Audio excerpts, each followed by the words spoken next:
Driving, day or night, has its risks. You depend on your fellow drivers to be responsible, just like you are. But one night, one driver carelessly killed 5 women.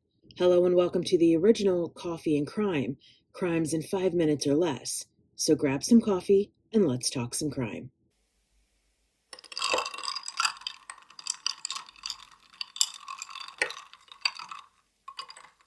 It's June 16th, 2023, around 9:35 p.m. Derek Thompson arrives at Hertz Rental Car in Minneapolis, Minnesota.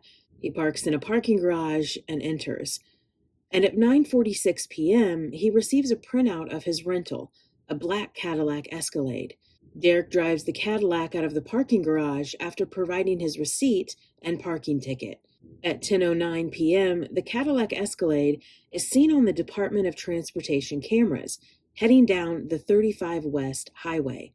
Derek passes a state trooper, but seems to be gaining speed, weaving around other vehicles. The trooper tries to keep up with the speeding Cadillac and does not activate his emergency lights yet. Derek takes an exit to get off of the highway. At this time, he's going 116 miles per hour. He blows through the first light, luckily not harming any of the other drivers. He's driving to the intersection of 31st Street and Eastlake, flying by so many other potential victims of his recklessness. Derek Thompson has a red light at this intersection, but Derek Thompson doesn't care. He drives right through that red light. A Honda Civic carrying 5 women is coming from the opposite way. They have the green light. They're driving the speed limit and obeying the law. The 5 women are as follows. Derek hits them at 116 miles per hour, T-boning the Honda Civic, pushing them a distance into the highway underpass. The Cadillac Escalade rolls over with its taillights blinking, and the state trooper pulls up on the scene and dispatches it in. Body cam from the trooper shows him running to the crash.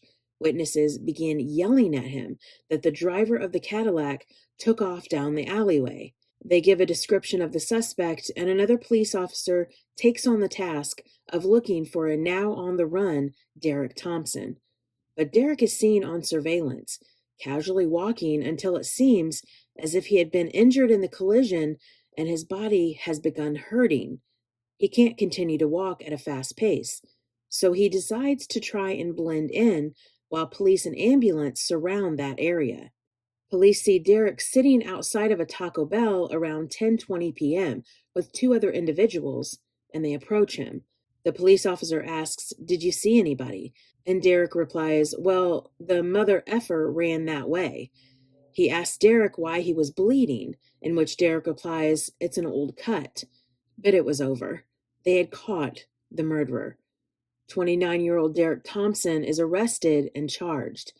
And in July 2025, during trial, it's revealed that police had found a loaded handgun inside the rented vehicle, in addition to more than 2,000 fentanyl pills and other narcotics. And at the time of the crash, Derek had a history of fleeing police and was driving with a revoked license. An unusual twist in the trial was that Derek's defense argued that Derek's brother was behind the wheel the night of the crash, not Derek. DeMarco, Derek's brother, testified he wasn't in the Cadillac during the crash. There was no evidence that anyone but Derek had been in that Cadillac Escalade.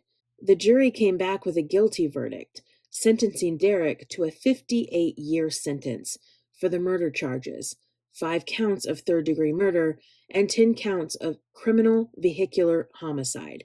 At the scene while being held, Derek Thompson asked, "Do you know how long this is going to take?" Then he says, "Yeah, I don't want to be here all night though, you know?" Derek Thompson that night felt inconvenienced, right after he mowed down 5 women in their car. What a cold, heartless murderer. Thank you for watching the original Coffee and Crime. I'll see you next time.